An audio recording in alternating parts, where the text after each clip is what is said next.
देश में तो काया है आज से सुप्रीमो है। उन्होंने कहा कि हर विभाग में लगभग 31% पद खाली हैं, पदों का सृजन नहीं हो रहा, उनके लिए नियुक्तियां नहीं निकल रही हैं और सिर्फ भविष्य की बात बजट में है, वर्तमान की चिंता सरकार को नहीं है। तो इस तरह के आरोप भी लग रहे हैं।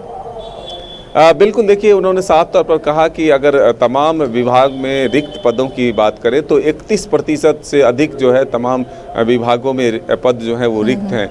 खास करके उन्होंने शिक्षा विभाग का जिक्र किया कि 1.5 लाख से अधिक पद जो है वो शिक्षा विभाग में खाली है। तो ऐसे में राज्य की शिक्षा व्यवस्था किस तरह से और भगवान भरोसे चल रहा है और इससे यहाँ की शिक्षा व्यवस्था की क्या स्थिति होगी, इसका अंदाज़ा आप लगा सकते हैं। लेकिन अगर पूरे तौर पर देखें तो सरकार को रोजगार के मामले में विपक्ष जो है लगातार घेरते हुए नजर आ रही है। युवाओं के साथ धोखाधड़ी का आरोप लग रहा है कि यहाँ के युवाओं को बार बार फॉर्म भराया जाता है और परीक्षा में जो है गड़बड़ियाँ सामने आती है। एजेंसियां जो है वो प्रश्न पत्र लीक करवाती है, आयोग के जो अध्यक्ष होते हैं, जो कर्मी होते हैं, उन पर कार्रवाई नहीं होती है।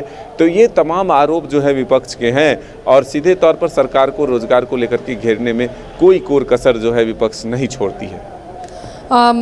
तो सरकार को घेरती हुई विपक्ष नजर आ रही इस बजट सत्र में और कई मुद्दे हैं विपक्ष के पास जिसे सरकार को घेर सकती है वो। लेकिन इस बीच आज राजधानी रांची की बात करें मदन, तो राष्ट्रपति का दौरा भी काफ़ी सुर्खियों में रहा। आज सीओजे के दीक्षांत समारोह में राष्ट्रपति द्रौपदी मुर्मू पहुंची और काफ़ी उत्साह वहां के बच्चों में भी देखने को मिला। लेकिन जब लौट रही थी वापस, तकनीकी खराबी हेलीकॉप्टर में आने की वजह से थोड़ी देर के लिए अफरा तफरी जैसा माहौल भी नजर आया। बिल्कुल, देखिए राष्ट्रपति द्रौपदी मुर्मू आज एक दिवसीय झारखंड दौरे पर पहुंची थी। झारखंड सेंट्रल यूनिवर्सिटी के दीक्षांत समारोह में, तीसरे दीक्षांत समारोह में वो शामिल हुई, जहां की बच्चों के गोल्ड मेडल वितरण किया उन्होंने। इसको लेकर के काफ़ी सुरक्षा के पुख्ता इंतजाम किए थे, काफ़ी तैयारियां प्रशासन के द्वारा की गई थी। लेकिन जब वो लौट रही थी तब रांची एयरपोर्ट से जब उनका हेलीकॉप्टर रवाना हो रहा था उड़ीसा के लिए, उस वक्त जो है कोई तकनीकी खराबी सामने नहीं आई थी। लेकिन 400 मीटर की ऊंचाई तक पहुंचने के बाद तकनीकी खराबी सामने आई, जिसके बाद फिर से हेलीकॉप्टर को वापस लैंड किया गया और फिर दूसरे हेलीकॉप्टर को मंगवाकर फिर से उन्हें जो है रवाना किया गया उड़ीसा के लिए।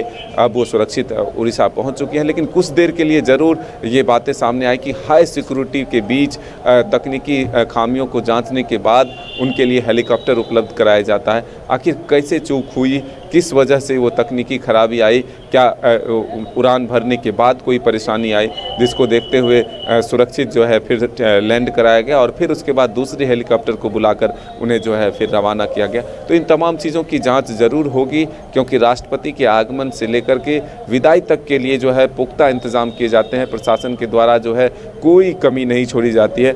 ऐसे में अगर जो हेलीकॉप्टर मंगाए गए थे उसकी भी जाँच की गई होगी। आखिर क्या तकनीकी खराबी आई, इसका जांच के बाद ही यह पता चल पाएगा कि आखिर क्या खराबी हुई थी। चलिए, शुक्रिया मदन इस तमाम जानकारी के लिए।